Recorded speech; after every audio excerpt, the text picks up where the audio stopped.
کبھی عرش پر کبھی فرش پر، کبھی ان کے در کبھی در بدر، غم عاشقی تیرا شکریہ میں کہاں کہاں سے گزر گیا، کبھی راستوں میں تنہا کبھی ہوں ورود صحرا، میں جنوں کا ہم سفر ہوں میرا کوئی گھر نہیں ہے۔ کسی دنیا کی چیز سے لائف کی بیوٹی کا کوئی تعلق نہیں، اور جب تک لائف میں بیوٹی نہ ہو تو کوئی چیز مزہ نہیں دیتی۔ کیا لطف انجمن کا جب دل ہی بجھ گیا ہو، 100 بار چمن مہکا 100 بار بہار آئی، دنیا کی وہی رونق دل کی وہی تنہائی۔ تو زندگی کو خوبصورت بنانے کے لیے اللہ نے ایک آیت ہمیں سنائی ہے، ایک آیت، لَقَدْ كَانَ لَكُمْ فِي رَسُولِ اللَّهِ أُسْوَةٌ حَسَنَةٌ، کہ اگر لائف کو خوبصورت بنانا چاہتے ہو، اس کے لیے نہ انگلینڈ رہنے کی ضرورت ہے نہ امریکہ رہنے کی ضرورت ہے۔ میں افریقہ کے غریب ملکوں میں گیا ہوں، جنگلوں میں صحراؤں میں پھرا ہوں، تو ان کے زندگی دیکھ کر حیرت ہوتی ہے۔ ان کو آج کی دنیا کی کسی چیز کی کوئی خبر نہیں، آج بھی ان کے گھر میں روشنی کا کوئی انتظام نہیں، چاند کی روشنی ان کی روشنی ہے، رات کو ان کے گھروں میں چراغ بھی نہیں جلتے۔ میں ایسے ملکوں میں گیا ہوں۔ لیکن اگر زندگی خوبصورت ہے تو رات میں بھی سورج نظر آئے گا اور دن میں بھی چاند نظر آئے گا۔ اگر زندگی اداس ہے، زندگی ویران ہے، زندگی میں بیوٹی نہیں ہے، تو آپ کو انگلینڈ بھی سب صحرا نظر آئے گا۔ آپ کو خوبصورت اسکاٹ لینڈ کی وادیاں دیکھ کر بھی مزہ نہیں آئے گا، کیونکہ یہاں کچھ گڑبڑ ہے۔ تو میرے رب نے کہا لقد، یقیناً، ڈیفینیٹلی، نو ڈاؤٹ، کان لکم، تمہارے لیے فیصلہ ہو چکا ہے، ہوگا نہیں، کان لکم، تمہارے لیے فیصلہ ہو چکا ہے۔ اگر اپنی زندگی کو بیوٹیفل، خوبصورت، پیسفل بنانا چاہتے ہو تو میرے نبی کی زندگی تمہارے لیے خوبصورت ماڈل ہے۔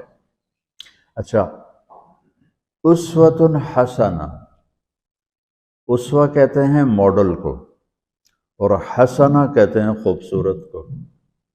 یہاں اسوۃ کاملہ نہیں کہا کہ پرفیکٹ نمونہ ہے، کامل نمونہ ہے، مضبوط نمونہ ہے، کتنے الفاظ تھے۔ حسنہ کیوں لائے؟ کہ انسان بیوٹی کو پسند کرتا ہے۔ یہ آپ نے سب کچھ کیوں بنایا ہے؟ سیدھی سادی بھی ٹھیک ہے، یہ کیوں بنایا؟ یہ ایسی خوبصورت گاڑیاں کیوں بن رہی ہیں؟ اتنے مہنگے جوتے، وہ ہم جب کالج پڑھتے تھے تو گئے این اسٹور پر، تو وہاں اس وقت یہ سچ بھی نہیں ہے۔ تو میرے اللہ کو پتہ ہے کہ میرے بندوں کو خوبصورتی پسند ہے۔ آپ چھوٹے بچے کو اسمائل دو تو وہ آپ کو ہنس کے دیکھے گا، اس کو ایسے دیکھو وہ رونے لگے گا، حالانکہ اسے پتہ نہیں ہے، لیکن جب چہرے پہ بدصورتی آئی تو اس نے بھی فیل کیا اور رونے لگ گیا۔ جب آپ نے اسمائل دی تو وہ آپ کو دیکھ کے ہنسنے لگا، اس کو کچھ پتہ نہیں ہے کیا ہو رہا ہے۔ اتنی چھوٹی عمر سے بچہ سے لے کر بڑا بیوٹی کانشیس ہوتا ہے اور خوبصورت چیز کے لیے دل کھنچتا ہے۔ آپ کو تو 14ویں کا چاند نظر نہیں آتا، تو ہمارے ہاں تو 14ویں کا چاند نکلا ہوتا ہے تو میں چارپائی ڈلوا کے اور گھنٹوں اس کو دیکھتا رہتا، مجھے اس کا مزہ آتا رہتا۔ تو اللہ تعالیٰ فرما رہا ہے اگر زندگی کو خوبصورت بنانا ہے تو صرف میرے نبی کی زندگی ہے، اسوہ، ماڈل۔ حسنہ کسے کہتے ہیں؟ حسنہ کا عام مطلب حسین، حسن، خوبصورتی ہے، لیکن حسنہ چہرے پر تل جو ہوتا ہے، جو چہرے کو خوبصورت بنا دیتا ہے۔ آپ نے دیکھا کبھی جن کے چہروں پہ کوئی ایک تل ہو تو وہ چہرہ بڑا بیوٹیفل نظر آتا ہے، پرکشش نظر آتا ہے۔ تو حسنہ چہرے کے اس ڈاٹ کو، کالے ڈاٹ کو کہتے ہیں جس سے چہرے کی بیوٹی بڑھ جاتی ہے۔ تو میرا اللہ کہہ رہا ہے اگر تم نے اپنے چہرے پہ تل سجانا ہے، ڈاٹ جس سے آپ حسین لگتے ہیں، تو میرے نبی کی زندگی اپنا لو۔ اس سے خوبصورت لائف آپ کو کہیں نہیں ملے گی۔ وہ خوبصورتی اگر مجھے مل گئی، آپ کو مل گئی، تو آپ کی دنیا بھی بن گئی، آخرت بھی بن گئی۔ پوری زندگی پر آنے کے لیے میں صرف 2 حدیثیں آپ کو سناتا ہوں، صرف 2 حدیثیں میں کر لوں، آپ کر لیں، آپ کی پوری لائف 180 پہ چلی جائے گی، اور آپ کے اندر خوشیوں کی لہریں دوڑیں، مزہ لیں گے، بھوک میں بھی مزہ لیں گے۔ ہماری پاکستان کی سزوکی جس کا کوئی ٹائر بھی ٹھیک نہیں ہوتا، سٹیئرنگ بھی ٹھیک نہیں ہوتا، اس میں بھی بیٹھو گے تو مزہ لو۔ صرف 2 حدیثیں میں آپ کو سناتا ہوں۔ میرے نبی نے فرمایا، معاذ الا انبئک بملاک ھذا کلہ۔ اب پہلی حدیث سنا رہا ہوں۔ معاذ، تمہیں اپنے دین کی سمری بتاؤں؟ 30 پارے قرآن، 10 لاکھ حدیثیں، اور بتانے والا طارق جمیل نہیں، اللہ کا نبی ہے، کہ تمہیں سمرائز کر کے دوں اپنی شریعت۔ ان کا جی ما ہوا، وہ کیا ہے؟ تو آپ نے زبان باہر نکالی، یہ نشان بنایا کینچی کا، اور یوں کیا، پھر کہا کف ھذا، اپنی زبان پہ قابو رکھنا سیکھ لو، اپنی زبان کو سنبھال لو۔ کینچی بنائی، کینچی، کاٹ دو۔ اچھا، یہ جو ایکشن کر کے بتانا ہوتا ہے، یہ چھوٹے بچے کے لیے ہوتا ہے۔ ہم چھوٹے بچے کو جب کوئی چیز سمجھاتے ہیں تو ایکشن کر کے سمجھاتے ہیں۔ یہ کون ہے؟ معاذ بن جبل۔ آپ نے فرمایا قیامت کے دن میری امت کے علماء کا جھنڈا معاذ ابن جبل کے ہاتھ میں ہوگا۔ یہ وہ شخص ہے، اور یہ وہ شخص ہے جو اللہ کے نبی کی زندگی میں فتویٰ دیتے تھے، صحابہ حضور کے ہوتے ہوئے ان سے فتویٰ لیتے تھے۔ یہ وہ شخص ہے، یہ وہ شخص ہے 1,24,000 صحابہ میں واحد آدمی ہے جس کو آپ نے کہا یا معاذ انی احبک، اے معاذ میں تم سے پیار کرتا ہوں۔ واحد آدمی، اکیلا۔ اور میں کوئی 7-8 سال پہلے اردن گیا تو میں اربدن کی قبر کی زیارت کے لیے گیا۔ میں جب انٹر ہوا اس وقت ان کو وفات پائے 1418 سال ہو چکے تھے، 1418 سال ہو چکے تھے۔ میں ان کے قبر پہ کھڑا ہوا، خوشبو ہی خوشبو تھی، قبر پہ کپڑے پڑے ہوئے تھے۔ میں سمجھا یہ چادروں سے خوشبو آ رہی۔ میں تو ایک آدمی اور وہاں کھڑا میری حیرت کو سمجھ گیا، کہا خوشبو سونگ رہے ہو؟ میں نے کہا ہاں سونگ رہا ہوں۔ مجھ سے کہنے لگا چادروں سے آ رہی ہے؟ میں نے کہا ہاں۔ کہا سونگو۔ تو میں نے چادروں کو سونگا، کسی ایک میں نہیں تھی۔ پھر اس صاحب نے مجھے بتایا کہ یہ اس قبر سے ہر وقت خوشبو آتی ہے۔ 1418 سال ہو گئے اور اس بندے کی قبر سے خوشبو آ رہی ہے۔ اس کو ایسے سمجھایا جیسے معصوم بچے کو۔ ایسا کیوں کیا؟ کہ یہ مشکل ترین کام ہے۔ آپ کے یہ موٹر ویز پر کتنے بڑے بڑے ٹرالے چل رہے ہوتے ہیں، ان کو بریک لگانا آسان ہے۔ کتنے بڑے بڑے کروز میں نے کئی دفعہ سفر کیے تو ان کو بریک لگانا آسان ہے، اور 380 کو بریک لگانا آسان ہے، اس کم وقت کو بریک لگانا بڑا مشکل۔ اللہ نے اس پر 32 تالے لگائے، 32 دانت، کہ اس کے اندر رکھ، اس کو اندر، اوپر مین گیٹ لگایا، اسے بند کر کے رکھ۔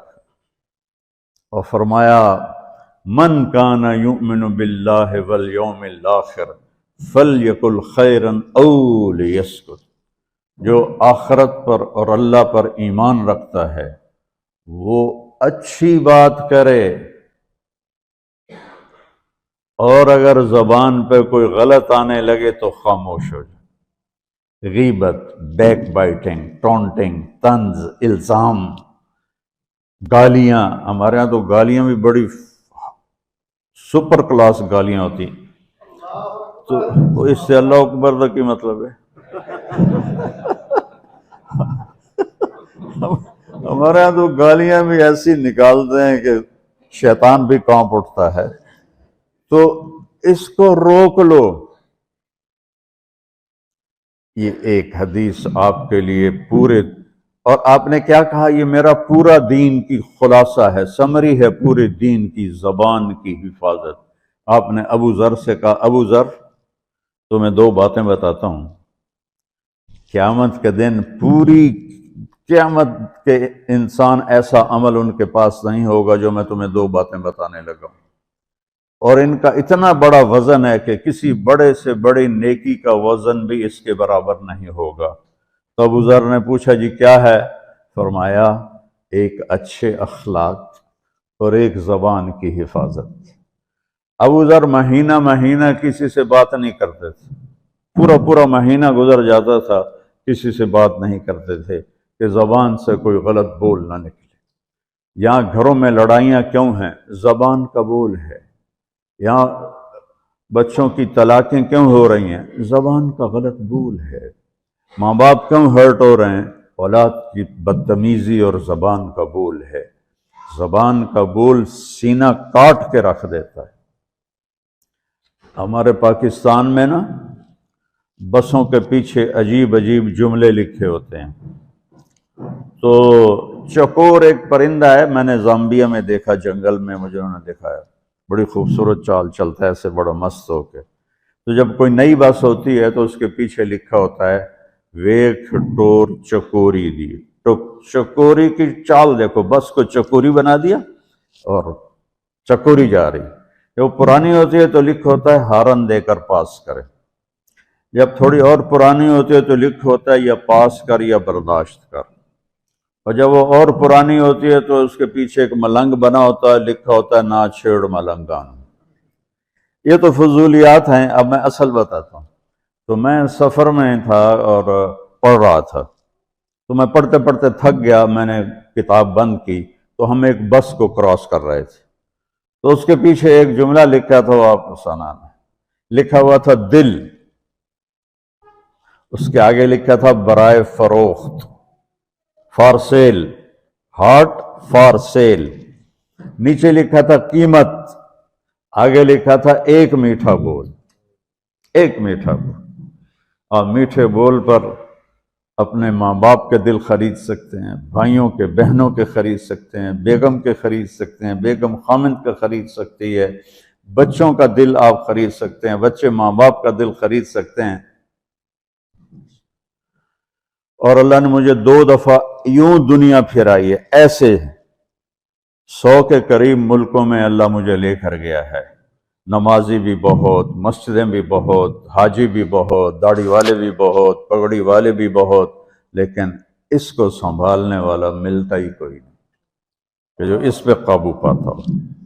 آپ کی لائف بیوٹیفل نہ ہو تو مجھے کان پکڑا دیں، کیوں کہ میں نبی کے وعدے کے پر بات کر رہا ہوں۔ تو معاذ کہنے لگے یا رسول اللہ زبان کے بول پر بھی پکڑ ہوگی؟ میں کہا تیرا بھلا ہو جائے، سب سے زیادہ جہنم میں گرانے والی زبان ہوگی، زبان ہوگی۔ ایک حدیث ایک اور سناتا ہوں مختصر کر کے، کیونکہ 20 منٹ پر مجھے بات ختم کرنی۔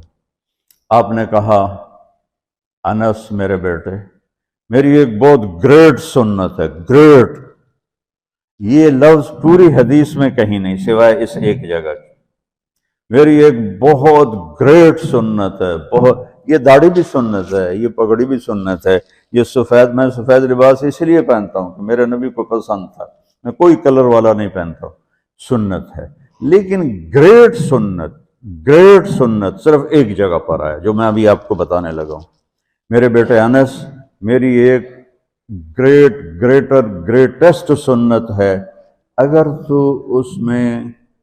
تو نے اس کو پورا کر لیا تو جنت میں نہیں جائے گا، جنت میں میرا نیبر بن جائے گا۔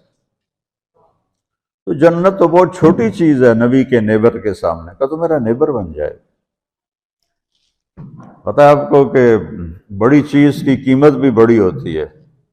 تو پھر کہا بیٹا اس سنت کو کرتے ہوئے تجھے تھکنا پڑے گا، تو تھکے گا، اور ساری زندگی تمہیں کوشش کرنی داڑھی تو ایک دفعہ رکھ لی ہے، اب تیل لگا لیا، تھوڑا ٹرم کر لیا، لیکن بیٹا میری اس سنت کو پورا کرتے ہوئے تیرے پسینے نکلیں گے، ساری زندگی کرنا پڑے گا۔ یا بنی ان استطعت او قال ان قدرت ان تصبح وتمسی وليس في قلبك غش لأحد فافعل، ثم قال يا بني وذلك من سنتي ومن أحب سنتي فقد أحبني ومن أحبني كان معي في الجنة۔ میرے بیٹے زور لگے گا، صبح شام تھکو گے، کیا کرنا ہے یا رسول اللہ؟ کہ اس دل میں سب کی نفرت نکال دو۔ مسلم نہیں کہا کہ اس دل سے مسلم کی نفرت نکال دو، کہ اس دل سے سب کی نفرت نکال دو، غیر مسلم بھی۔ ہم تو بریلوی دیوبندی شیعہ سنی اتنی نفرت میں ہیں کہ جیسے سارے جہنمی اور صرف ہم جنتی ہیں۔ اللہ سے معاملہ ہے، اور اللہ کریم ہے، مہربان ہے، پتہ نہیں کس بات پہ معاف کر دے، پتہ نہیں کس بات پہ بخشش ہو جائے۔ ہماری نور جہاں، اللہ اس کی درجے بلند کرے، ساری زندگی گاتی رہی۔ وہ گانا عورتوں کا کوئی حلال کام تو نہیں ہے، لیکن 27 رمضان جمعہ کی رات اس کا انتقال ہوا، اور جو رمضان میں مرتا اس کا حساب نہیں ہوتا، جو جمعے کی رات کو یا جمعے کو مرتا ہے اس کا حساب نہیں ہوتا۔ اب مجھے بتاؤ اللہ کو کیا اس میں پسند آیا؟ کبھی کسی کے گناہ کو دیکھ کر اس سے نفرت نہ کر، کبھی کسی کی برائی دیکھ کر یہ تو چھوڑو اس کو، تو وہ تو انسان ہی نہیں ہے۔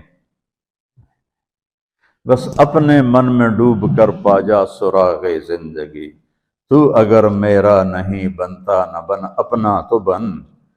تو میرے نبی نے فرمایا بیٹا اس دل کو صاف کر دو۔ ایک بات اور یاد رکھو، دنیا میں نیگیٹیوٹی ہمیشہ زیادہ رہے گی، ہمیشہ، اور پازیٹیوٹی ہمیشہ کم رہے گی۔ اچھے لوگ کم ہوں گے، برے لوگ زیادہ ہوں گے، اور آپ کو غلط بیہیویئر تنگ کرے گا، پریشان کرے گا، دل دکھے گا، آنسو نکلیں گے۔ میرا نبی کہتا ہے دل صاف کر، جھاڑو دے۔ تصبح و تمسیہ میں ہے، جیسے ہم روزانہ گھر کی ہماری عورتیں صفائی کرتے ہیں، یہاں تو آپ خود بھی برتن صاف کرتے ہو، تو عورتیں بھی کرتے ہیں، آپ بھی کرتے ہو، جھاڑو بھی دیتے ہو، سارے کام کرتے ہو۔ یہ کدھر ہے وہ آصف، اس نے مجھے میں بیک میں بٹھایا، نئی خریدی تھی انہوں نے، تو کہنے لگا مولانا یہ پتہ نہیں 3 لاکھ پاؤنڈ کی ہے کہ 1.5 لاکھ کے 2 لاکھ، کوئی لاکھوں میں ہی تھا۔ میں نے کہا اس میں پیٹرول کون ڈالتا ہے؟ کہ وہ تو ہم خود ڈالتے ہیں۔ اور ڈرائیو کون کرتا ہے؟ کہ ہم خود کرتے ہیں۔ میں نے کہا پھر ہماری سزوکی اچھی ہے، ہم نے 3 ڈرائیور رکھے ہوئے ہیں، پیٹرول گیس پمپ والے ڈالتے ہیں، ہم آرام سے پیسے دیتے ہیں، نہ ہمیں میٹ دھونے پڑتے ہیں، نہ گاڑیاں دھونی پڑتی ہیں، ہمارے ڈرائیور ہماری گاڑیاں دھوتے ہیں، چاہے ہماری سزوکی ہے وہ تیری میں بیگ سے زیادہ اچھی ہے۔ تو زندگی کو اگر خوبصورت بنانا ہے تو صبح شام اپنے دل کو سب سے صاف کرو، کسی سے نفرت نہ ہو۔ شیعہ سنی میں کتنی نفرت پائی جا رہی ہے، دیوبندی بریلوی میں کتنی نفرت پائی جا رہی ہے، یہ شیطان نے پیدا کی۔ ہم رحم والے بنیں۔ الرحمن الرحیم میرے اللہ کی صفت ہے۔ تو میرے عزیزو، یہ دو باتیں میں قابو کر لوں، آپ قابو کر لیں۔ ایک اس کی حفاظت، ایک اس کو دھو کے رکھنا ہے۔ کسی کے بارے میں دل آئے گا، بہت آئیں گے، اس نے یہ کیا، اس نے یہ کیا، اس نے یہ کیا، دھو دو، صاف کر۔ اللہ کہتا میرے اوپر ڈال دے، پھر دیکھ میں تجھے کیا دیتا۔ تجھے وہ دوں گا نہ کسی آنکھ نے دیکھا، نہ کان نے سنا، نہ کسی کے دل پر اس کا خیال گزرا۔ تو میرے عزیزو، میرے بھائیو، آپ یہاں اچھی زندگی کے لیے آئے ہیں۔ میں نے آپ کو اچھی زندگی کے گر کی دو باتیں بتا دی۔ اس کو لے کر جہاں مرضی رہو، آپ کی لائف بیوٹیفل ہوگی۔ چیزیں اچھی ہونے سے لائف اچھی نہیں ہوتی۔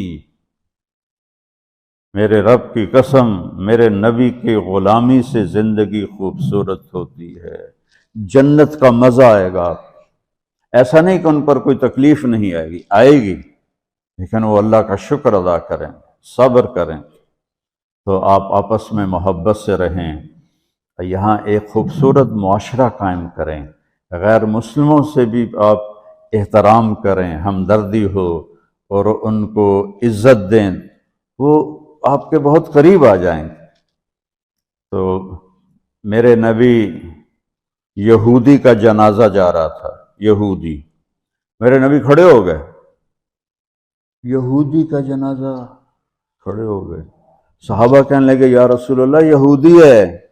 کب پتا ہے یہودی ہے، انسان تو ہے، میرے ہاتھوں سے بچ گیا، کلمہ نہ پڑھ سکا، مجھے اس کا دکھ اور درد اور افسوس ہے۔ تو ہم ان کی احترام کریں۔ ایک کافر آیا، آپ کا مہمان بنا، اور رات کو آپ کے دیا ہوا جو بیڈ تھا چارپائی، اس پہ وہ پوٹی کر کے چلا گیا، آپ کو خراب کرنے کے بھاگ گیا۔ جب وہ تلوار اپنی بھول گیا، جب آپ صبح تشریف لائے تو سارے اس کے بیڈ پر پوٹی تھی، پاخانہ تھا، تو آپ نے اسے اٹھایا اور پانی لوٹے میں لے کر اسے دھونا شروع کیا۔ صحابہ نے کہا یا رسول اللہ ہم کرتے ہیں؟ کہا نہیں، میرا مہمان تھا، میں کروں گا۔ اس کو اپنی تلوار یاد آئی، وہ بھاگا ہوا واپس آیا۔ جب وہ واپس آیا تو آپ اس کا پاخانہ صاف کر رہے تھے، تو اتنا ہی دیکھ کر اس نے کلمہ پڑھ لیا۔ یہ دو چھوٹی سی باتیں ہیں، اس کو میں اور آپ عمل میں لے آئیں، اللہ ہمیں عمل کی توفیق دے۔ تبلیغ میں ایک ویکنڈ لگا دیا کریں، آپ کو بہت فائدہ ہوگا۔ میں 82 میں سب سے پہلے آیا تھا، شاید آپ میں سے بہت سے لوگ 82 میں یہاں ہوں گے بھی نہیں۔ تو یہاں نہ کوئی مسجد تھی اور نہ کوئی مسلمان نظر آتا تھا، اور نہ ایسی مسجدیں بھری ہوئی ہوتی تھیں، چند لوگ ہوتے تھے، 20-25 لوگ اب بیان میں آ جاتے تو ہم سمجھتے بڑا مجمع آ گیا ہے، اور میں ان میں آگے کے وقت کو دیکھ کر 3-3 گھنٹے میں ان میں بیان کرتا تھا۔ اس وقت جوانی تھی۔ میں آج دیکھ رہا ہوں کہ کیا میرے رب نے نقشے بنا دیے ہیں۔ آپ کو بہت مبارک ہو، اللہ آپ کو، آپ کے بچوں کو سلامت رکھے، دین پر، اسلام پر، آپ کی دنیا بھی اچھی ہو، آخرت بھی اچھی ہو۔ السلام علیکم۔